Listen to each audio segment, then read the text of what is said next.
नमस्कार, स्वागत है आपका। आपके साथ मैं हूं सपना दीपक वदेशिया। बुलेटिन का आगाज करेंगे। सहकारी बैंक गुजरात की 100वीं वर्षगांठ पर कार्यक्रम का आयोजन किया गया, जिसमें गृह मंत्री अमित शाह शामिल हुए और कार्यक्रम को संबोधित किया। ની અંદર એક નાનકડી બનેલી સંસ્થા બેંકના રૂપે પ્રસ્થાપિત થઈ અને આજે 100 કરોડના નફા સાથે દેશની સૌથી મજબૂત ડિસ્ટ્રિક્ટ કોઓપરેટિવ બેંક તરીકે ઝીરો એનપીએ 100 કરોડનો નફો અને 6,500 કરોડનું ધિરાણ ભાગ્યે જ કોઈકે કલ્પના કરી છે સ્થાપના વખતે કે આ નાનકડું બીજ આવડું મોટું વટવૃક્ષ બની અનેક લોકોના કલ્યાણની કલ્પના કરશે। ભાઈઓ બહેનો, 100 વર્ષ સુધી અનેક મંડળીઓ, લાખો ખેડૂતો, અનેક પશુપાલકો એમના જીવનની અંદર બેંકે અજવાળું પાથરવાનું કામ કર્યું। આજે તો અનેક પ્રકારની એગ્રીકલ્ચરની સહાયતા સરળતાથી ઉપલબ્ધ છે। જ્યારે આ બેંકની સ્થાપના થઈ ત્યારે ખેડૂત માટે કોઈ વ્યવસ્થા જ નથી। કેવળ ને કેવળ સાહુકારો જોડે જમીન ગીરો મૂકી વ્યાજવા પૈસા લેવા સિવાય કોઈ રસ્તો નથી। અને એ વખતે સાહુકારોના બે દુકાળ જો આવી જાય અને સાહુકારોના પૈસા ના ધીરાય તો ખેડૂતમાંથી ખેત મજદૂર બની જતો હતો। એ વખતે મહાત્મા ગાંધીએ સરદાર પટેલને એક કામ ચીંધ્યું કે ગુજરાતની અંદર સહકારિતા ક્ષેત્રની શરૂઆત કરવી જોઈએ। અનેક સહકારી સંસ્થાઓ, ત્રિભુવનદાસ પટેલ, સરદાર પટેલ, કેટલાય સહકારી અગ્રણીઓએ ગુજરાતની અંદર સહકારિતાની કામ શરૂ કર્યું। અને આજે હું વિશ્વાસ સાથે કહી શકું છું મિત્રો, આ 100-125 વર્ષનો ભારતનો સહકારિતાનો ઇતિહાસ 100 વર્ષમાં ખૂબ મોટું યોગદાન ભારતના સહકારી ક્ષેત્રે કર્યું છે, પણ આવનારા 100 વર્ષમાં આ યોગદાન અનેક ઘણું વધવાનું છે, એનો મને પૂરેપૂરો વિશ્વાસ છે।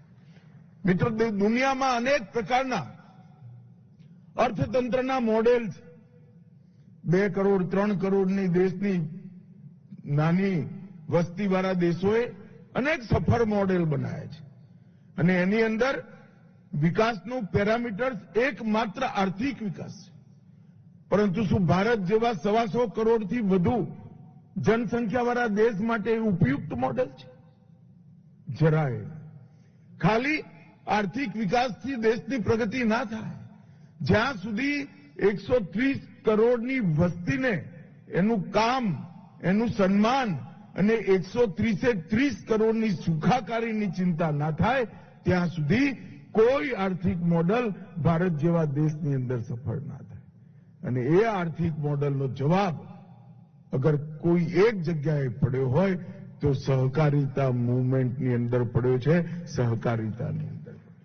હું નિશ્ચિત રૂપથી માનું છું 120 વર્ષ પહેલા જ્યારે ભારતમાં સહકારિતાનું આંદોલન શરૂ થયું એ વખતે એની જેટલી રિલેવન્સી હતી એના કરતા અનેક ગણી રિલેવન્સી આજ છે। જેટલી એની એ વખતે જરૂરિયાત હતી એના કરતા અનેક ગણી જરૂરિયાત આજે આપણે મહેસૂસ કરી છે।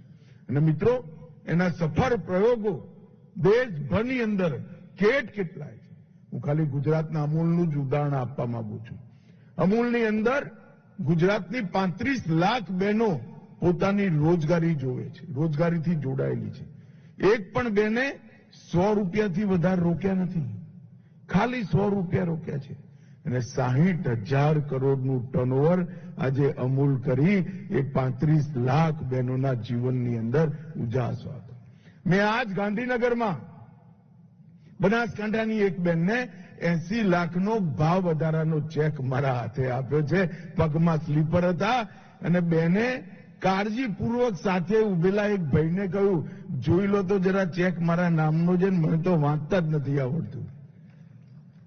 આટલી ગરીબ અવસ્થામાંથી વર્ષના 80 લાખનો પગાર વધારો, દૂધના ભાવનો વધારો એક મહિલાના બેંક એકાઉન્ટમાં જમા થાય એ સહકારિતા સિવાય કોઈ ક્ષેત્રની અંદર। અને એટલા માટે જ અમદાવાદ ડિસ્ટ્રિક્ટ કોઓપરેટિવ બેંકને હું જ્યારે ચેરમેન હતો, ગામડાઓમાં જતો ત્યારે સૌ કહેતા નાના માણસોની મોટી બેંક છે. અને સાચ અર્થમાં અમદાવાદ ડિસ્ટ્રિક્ટ કોઓપરેટિવ બેંકે નાના માણસોની મોટી બેંકનો મંત્ર ચરિતાર્થ કર્યો છે, એને સફળતાપૂર્વક. જેમની જોડે મૂડી નથી, જેમની જોડે આર્થિક સંપત્તિ નથી, એ લોકો જો દેશના વિકાસની અંદર યોગદાન કરવા માંગતા હોય તેનો રસ્તો શું? એમને કામ કરવું છે, હોંશ છે, ધગશ છે, મહેનત કરવી છે, કામ કરવાની સમજણ પણ છે, પરંતુ મૂડી નથી. તેવા અનેક નાના નાના મૂડીવાળા લોકોને ભેગા કરી એક મોટી મૂડી બનાવી એમને કામ કરવાનું પ્લેટફોર્મ આપવું, ન કેવલ સમૃદ્ધ કરવા, સન્માનની સાથે જીવે એવી વ્યવસ્થા કરવી, એનું નામ જ સહકાર છે. અને મિત્રો, એટલા માટે 70 વર્ષથી આ દેશની અંદર એક માંગ હતી, 70 વર્ષથી, કે સહકારિતા મંત્રાલય રાષ્ટ્રીય સ્તર પર થવું. 70 વર્ષ સુધી આ દેશની આવડી મોટી કોઓપરેટિવ મુવમેન્ટ, એ કોઓપરેટિવ મુવમેન્ટને એક પ્રકારથી એક જોઈન્ટ સેક્રેટરી એગ્રીકલ્ચર ડિપાર્ટમેન્ટમાં સંભાળતા હતા. નરેન્દ્રભાઈ ગુજરાતથી કોઓપરેટિવ મુવમેન્ટના ચમત્કારો જોઈને દિલ્હી ગયા હતા અને નરેન્દ્રભાઈએ 3 વર્ષ પહેલા સ્વતંત્ર સહકારિતા મંત્રાલય ભારત સરકારમાં બનાવવાનું કામ કરી સહકારી આંદોલનમાં નવા પ્રાણ પૂરવાનું કામ આપણા નેતા નરેન્દ્રભાઈએ કર્યું છે. આજે એમના નેતૃત્વમાં 75 વર્ષની આઝાદી આપણે હમણાં જ મનાવી. ભારતનું અર્થતંત્ર દેશનું 5મા નંબરનું અર્થતંત્ર બન્યું. ચંદ્રયાન ચંદ્રમાના દક્ષિણ ધ્રુવ પર ઉતારવાનું કામ આપણે કર્યું. હું નિશ્ચિત રૂપે માનું છું નરેન્દ્રભાઈ અનેક પ્રકારના મોટા મોટા નિર્ણય લીધા છે, જ્યાં 25-30 વર્ષ પછી આ નિર્ણયોની મીમાંસા થશે ત્યારે એમના મોટા નિર્ણયમાં સહકારિતા મંત્રાલયની સ્થાપનાનો નિર્ણય એક મોટા નિર્ણય તરીકે ગણાશે.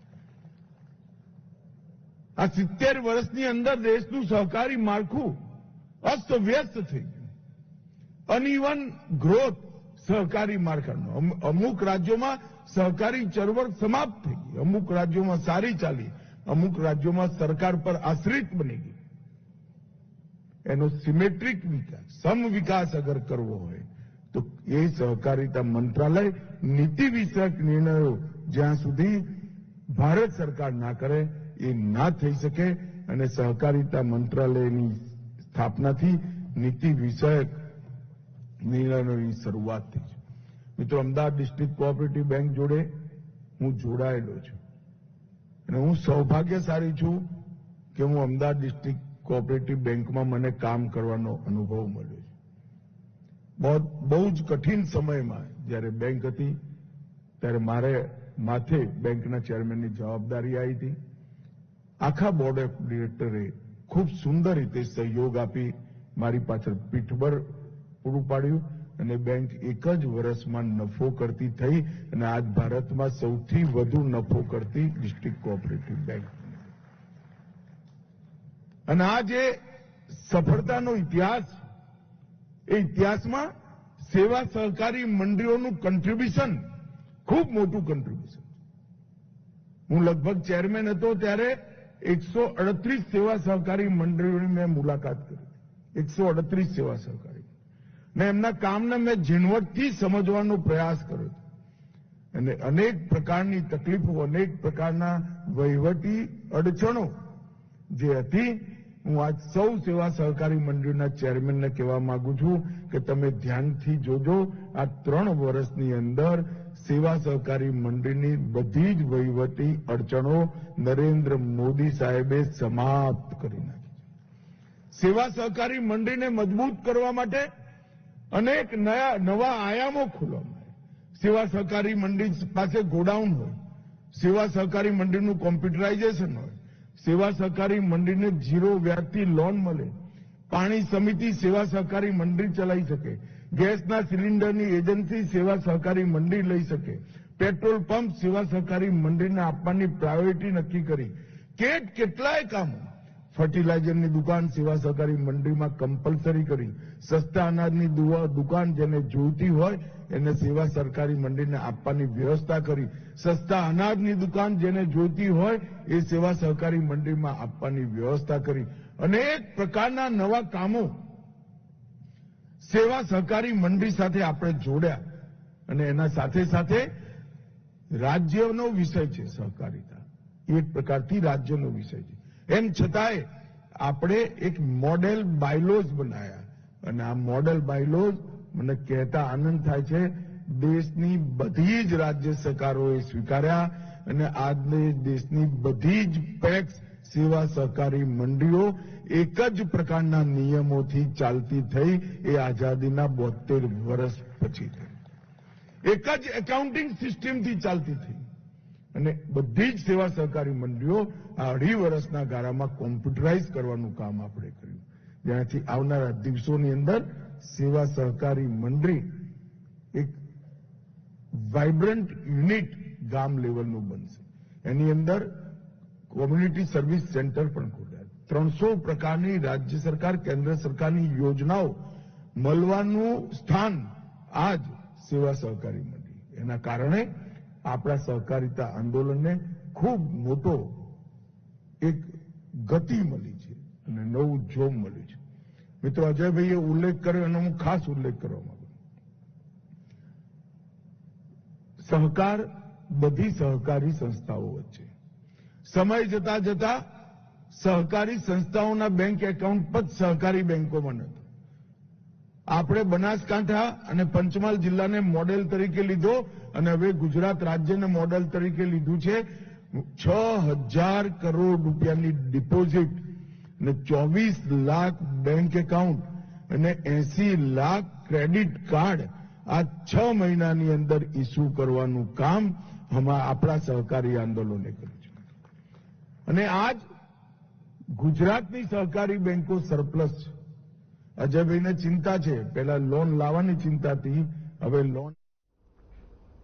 तो आप सुन रहे थे गृह मंत्री अमित शाह को, जिन्होंने गुजरात में हीरामढ़ी आरोग्य धाम डे केयर अस्पताल का उद्घाटन किया और इसी के साथ साथ अमित शाह तमाम बातों का जिक्र करते हुए नजर आ रहे थे और ये बेहद महत्वपूर्ण एक तरह से वहां पर बातों का जिक्र हो रहा था। तमाम लोगों की मौजूदगी भी थी वहां पर और तमाम लोग अमित शाह को सुनने के लिए भी आए थे। ये आपको बता दें, ये पूरा कार्यक्रम हो रहा था जहां गृह मंत्री अमित शाह ने संबोधित किया और इसी के साथ साथ आपको बता दें कि ये पूरा कार्यक्रम गुजरात में हो रहा था, जहां हीरामढ़ी आरोग्य धाम डे केयर अस्पताल का उद्घाटन के मौके पर यह कार्यक्रम हो रहा था।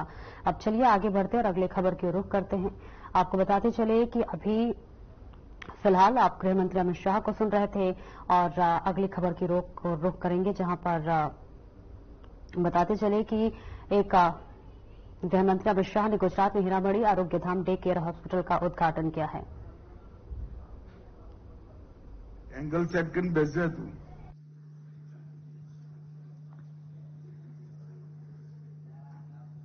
આજે જન સહાયક ટ્રસ્ટ દ્વારા સંચાલિત હીરામણી આરોગ્ય ધામના ઉદ્ઘાટનનો કાર્યક્રમ બીજા નોરતાના દિવસે નરહરિભાઈએ આયોજિત કર્યો છે। રાજનીતિમાં ઉતાર ચઢાવ ઘણા બધાના જીવનમાં આવે, નરહરિભાઈના જીવનમાં પણ આવ્યા, પરંતુ સતત કાર્યરત રહી કોઈને કોઈ માધ્યમથી સમાજની સેવા કરવી, લોકોની સેવા કરવી અને સમસ્યાઓનું નિરાકરણ કરવું બહુ ઓછા લોકો કરી શકતા હોય છે। નરહરિભાઈ, તમે એને સાતત્યપૂર્ણ તરીકે પહેલા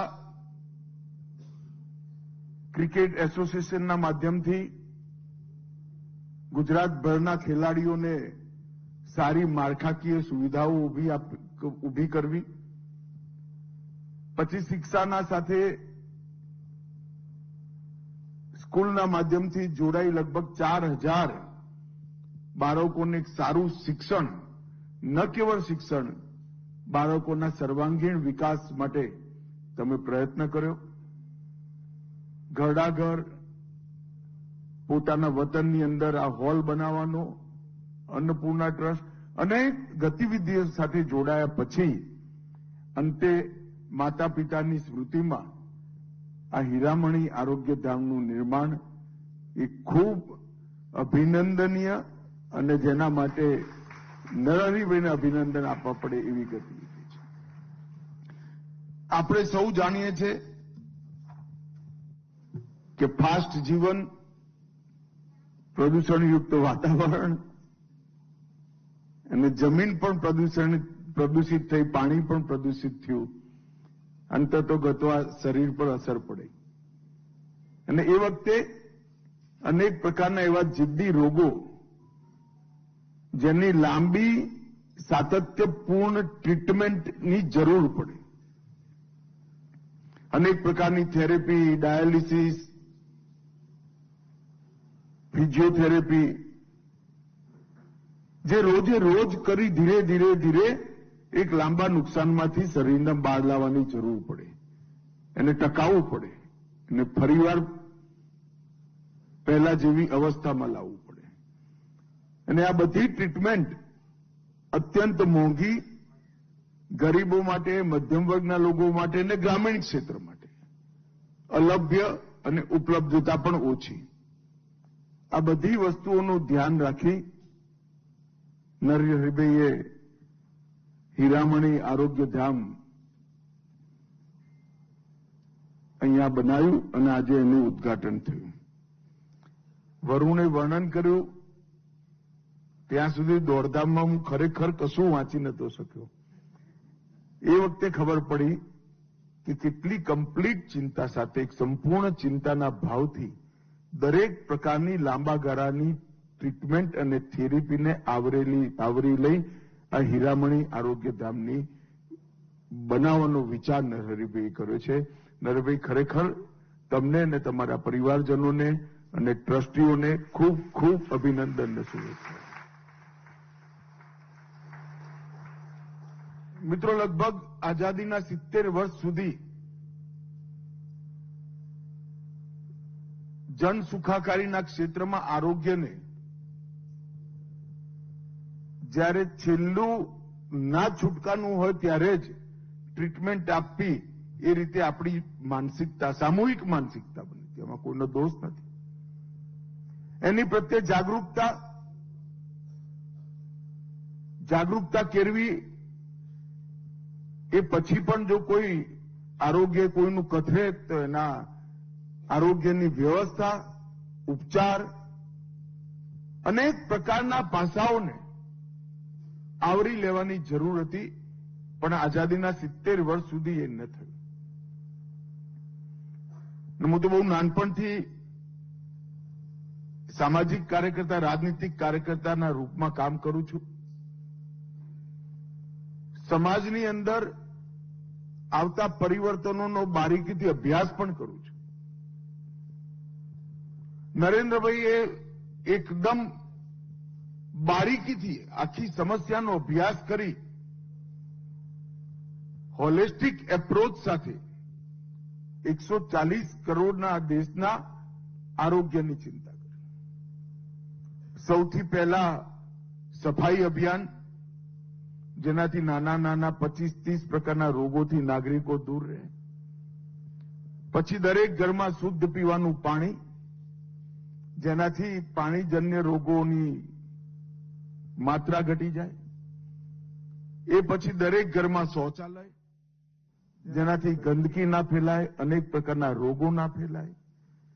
એ પછી યોગ અને યોગ દિનની શરૂઆત સાથે જ નિયમિત વ્યાયામ અને યોગને એમને લગભગ સમગ્ર વિશ્વની અંદર પોપ્યુલર કર્યું, લોકપ્રિય કર્યું અને યોગ પ્રત્યેની, વ્યાયામ પ્રત્યેની જાગૃતતા વધારી અને એનાથી પણ રોગોને રોકવાની શરૂઆત કરી. એ પછી પ્રધાનમંત્રી આયુષ્યમાન ભારત કાર્ડ, 60 કરોડ લોકોને 5 લાખ સુધીની બધી જ વ્યવસ્થાઓ અને એમને આર્થિક બોજમાંથી મુક્ત કરવાનું કામ કર્યું. 5 લાખ સુધીનો ઇલાજ થાય, પણ ઇન્ફ્રાસ્ટ્રક્ચર ના હોય તો શું થાય? ઇન્ફ્રાસ્ટ્રક્ચર બનાવવા માટે મેડિકલ કોલેજોનું જારું કર્યું. એક મેડિકલ કોલેજ બનાવે એટલે 14 વિભાગની ફ્રી મેડિકલની હોસ્પિટલ ઓટોમેટિક બની જાય. એટલે ખાલી સીટો નથી વધારી, દેશમાં એટલી સંપૂર્ણ medical hospital free of cost બનાવવાનું કામ ઓટોમેટિકલી થઈ ગયું. અને હવે લક્ષ્ય રાખ્યું છે કે આવનારા 10 વર્ષમાં બીજી 75,000 મેડિકલ સીટો વધારવાની. એની સાથે સાથે પીએચસી, સીએચસી નું અપગ્રેડેશન. આ બધું થયા પછી દવાઓ મોંઘી હોય તો શું થાય? એટલા માટે જેનરિક દવાઓની દુકાનોનું એક જારું ઊભું થયું. લગભગ 10% થી 30%માં દરેકે દરેક ગંભીર પ્રકારના રોગોની દવા સસ્તામાં મળી જાય એ પ્રકારની વ્યવસ્થા કરી. અને અંતે ફિઝિકલ ફિટનેસ માટે રમતગમતની વ્યવસ્થા અને રમતગમત માટે યુવાનોને જોડવાની વ્યવસ્થા. આ સમગ્ર ચક્ર અને 37 યોજનાઓ જ્યારે જાહેર થઈ ત્યારે બધાને લાગ્યું કે આ એક યોજનાઓ છે.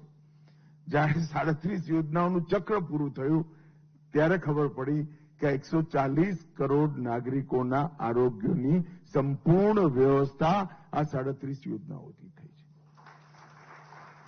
એક રાજનેતા સંવેદનશીલતાની સાથે, દૂરદર્શિતાની સાથે સમાજ જીવનના પોતાના અનુભવનો યોજનાઓ બનાવી સમાજના દુઃખના નિવારણમાં કઈ રીતે ઉપયોગ કરી શકે એનું આ આદર્શ ઉદાહરણ છે.